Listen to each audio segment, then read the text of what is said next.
Hello everybody, this is Danny from Deep South Homestead on porch time this morning. Sitting here this morning, it's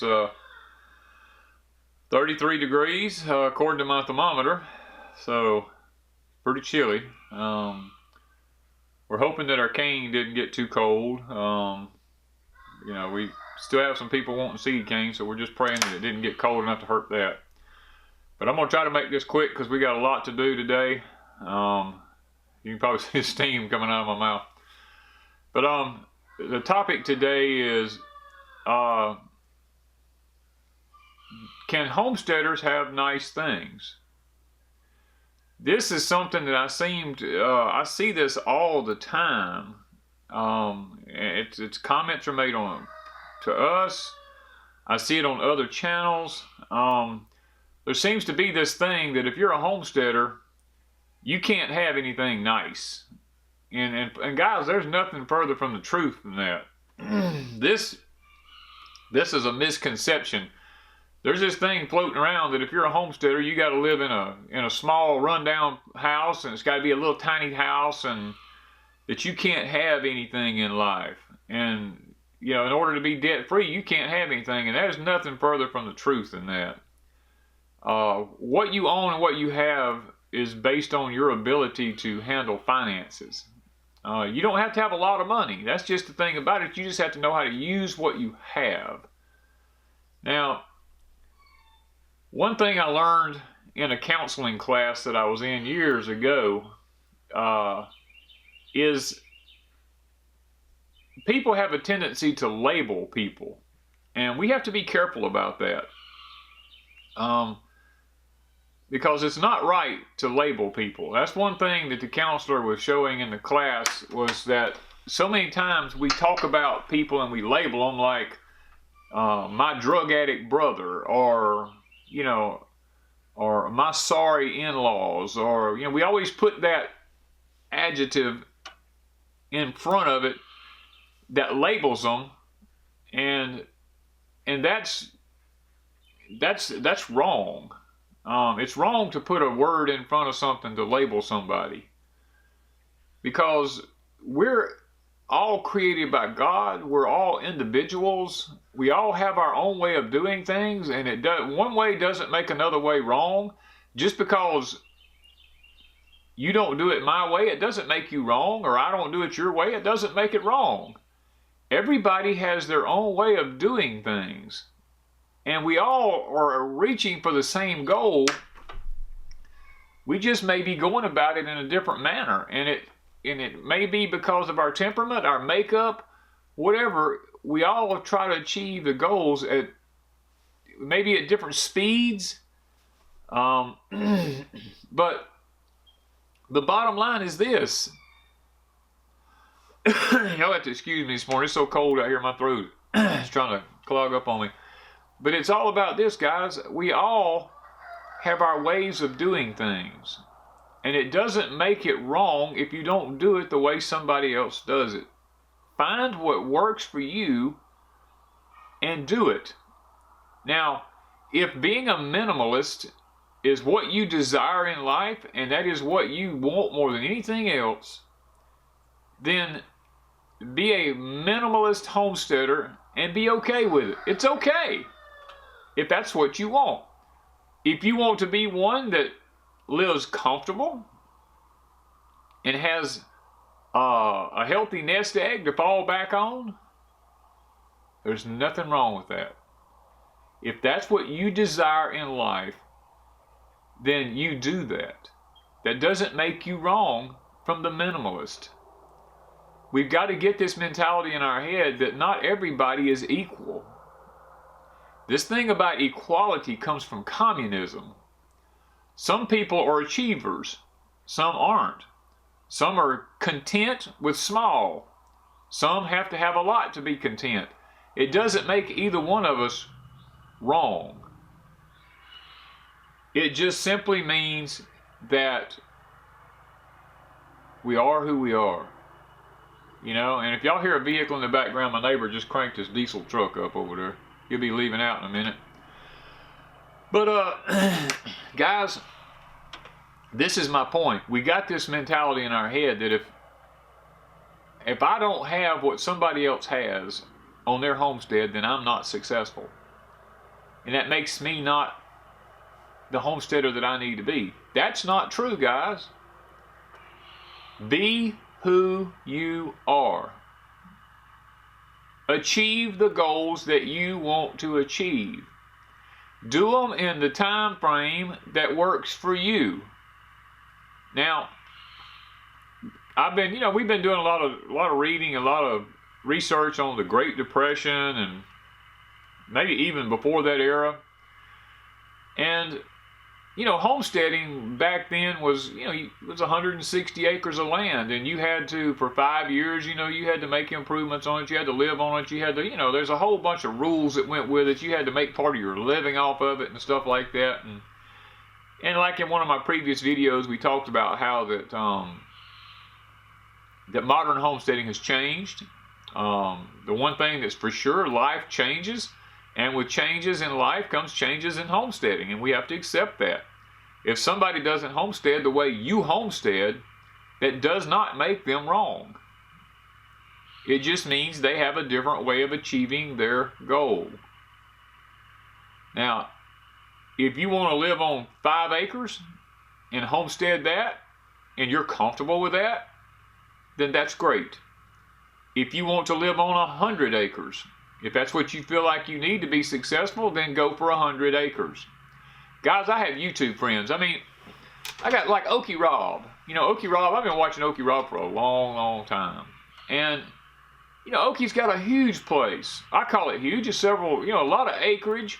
Got some nice tractors, got all this equipment to do stuff with. He's got barns and anything like that. But does that make him a better homesteader than someone who has 10 acres or 5 acres? No. He's got cattle, he's got bees. It takes that amount of land to do the things he does. And in order for him to be successful, he needs that equipment. He needs those barns. He needs all the stuff that he has, all the tractors and everything. That's great. I applaud him for that. I would give anything now when I had the opportunity to buy that much land, that I'd have went ahead and done it. Because with land comes sustainability. And he figured that out at a younger age, evidently. That's great. And there's several others I could mention on here. There's people like Eric with Life in Farmland. Eric lives, Eric's got a nice big shop. He's got a nice home, nice good level land, Eric's, but he has a nice job and all this kind of stuff. But does that make him not a homesteader because he has nice things? No. That means he's managed his stuff wisely, and he's doing what he needs to do to be successful where he's at. And then I know people that's in states out west that have, they live in a little 900 square foot house. They've got like 4 acres of land, I think it is, and they intensely do it, and they're very successful at it. Does that mean they're not successful because they only have a small house and they have small acreage? No. It does not mean anything other than the simple fact they're content. And when a man or a woman becomes content where they're at, then they should be happy there. Solomon says in the scriptures that there's nothing better than that a man should enjoy the fruits of his labor. If the fruits of your labor come to a point to where they're overburdening you and they're a stress, and it's just a stress to keep up on a daily basis, then you need to downsize. And this thing of sitting back saying, well, I'm doing all I'm doing, for my kids. And guys, this is the bottom line about this. If your kids are not interested in homesteading and they're city people, don't waste your time trying to build a homestead for those kids, because they're not interested. And there may come a point in their life where they get interested, and if they do, that's a great thing. But don't bank your whole future on that. Because there's some kids that's just going to stay in the cities. They're never coming to the country. They don't want it. They don't like it. If you left them the place, they just turn around and sell it. So Build your homestead based on who you are. And just because you have something nice does not mean that you cannot be a homesteader. Because homesteading is all about individualism. And guys, don't label other homesteaders. It's wrong. I mean, I sit back and watch Jamie and them on Gilbrook Farms, live in a nice house. Now, they're in a subdivision area. But guys, these guys are truly trying their best to be the best homesteaders they can be, and they're succeeding. They're picking up the skills. You know, granted, they're going to be moving. And, you know, Jamie's took on archery, and I've been an archery hunter since I was 12 years old. Killed 73 deer with a bow. I took my first one last year with a crossbow and hope to take more this year with a crossbow. Guys, this is what it's about.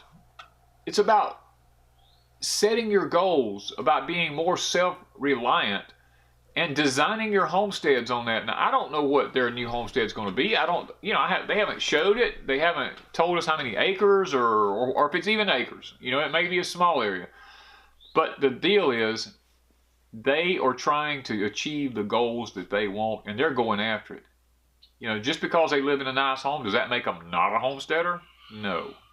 It just means they've been smart with what they have.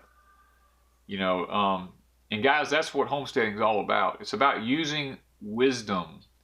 Wisdom is knowledge guided by understanding. You know, the Bible says when you get wisdom, get understanding. You know, wisdom without understanding is useless.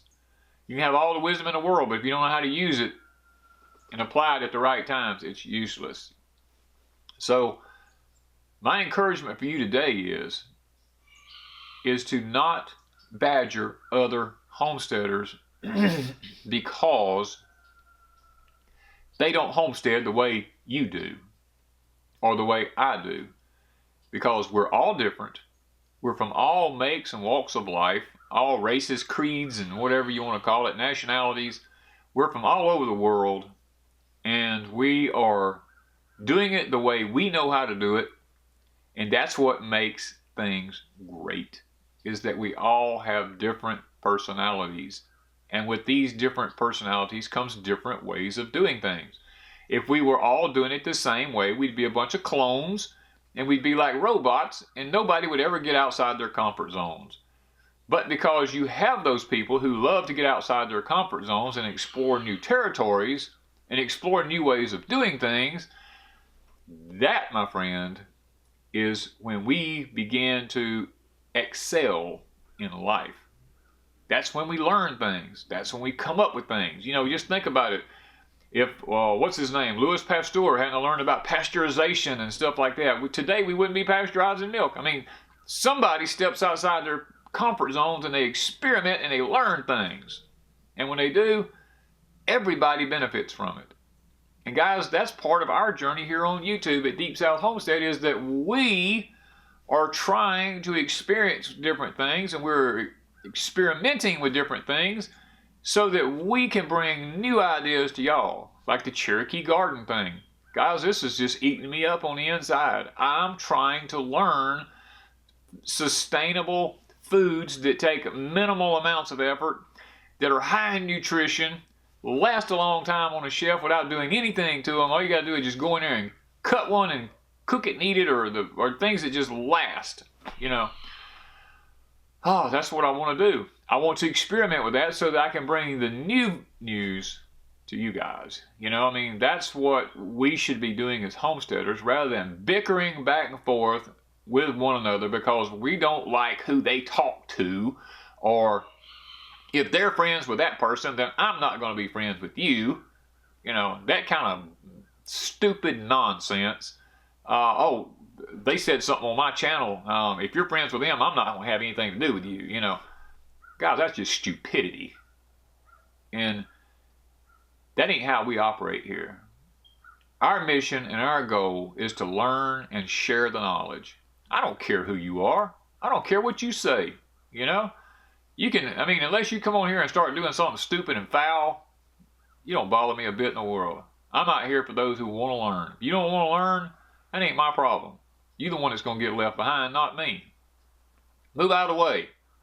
Let those people that want to learn, let them learn. Get your stupid self out of the way if you got a problem, you know.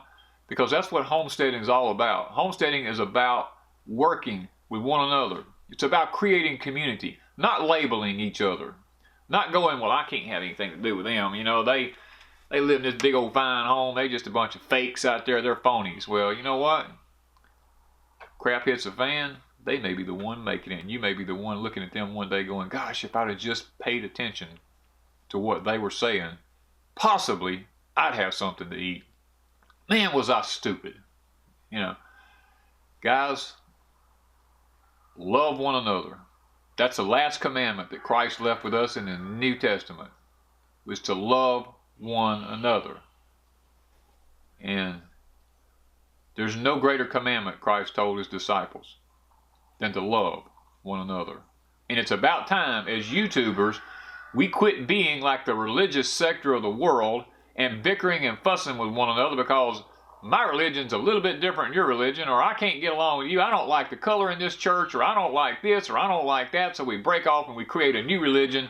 Homesteading is becoming the same cotton picking thing. People are like, well, I don't like that person, or I don't like this one, you know, I don't want him on my channel. And next thing you know, we got this homesteader going this direction, this homesteader going this direction, and when crap hits a fan, guess what? We're all individual people sticking off out here. We haven't created a community because we've been stupid all along, and now we're all by ourselves. What is it the scripture says? Woe unto those that join house unto house and field unto field, they be found no place. They may be alone on this earth. Guys, we've also got that sector of people that all they do is just build and build and build. The houses aren't 6 feet apart, 10 feet apart because of fire codes and all this kind of stuff. They're house on house, and their yard joins another yard joins another yard. They can't even be by themselves in their own yard. And the first news you know, crap hits a fan. They can't do anything because if they try to do anything, somebody's going to see it and they're going to take it. You know, woe unto those people. But as homesteaders, we can create a community of people who can help one another rather than labeling each other and breaking each other down. And yes, you can have nice things and be a homesteader. You don't have to sit out here and do without. Use what you have wisely and succeed at your own speed. Don't let someone else break you down because they talk about you because you don't do things the way they do it. My friend, you keep doing what you're doing the way you're doing it, and you excel at your speed, and believe me, when crap hits the fan, you will be the one that succeeds. Thank you from Deep South Homestead.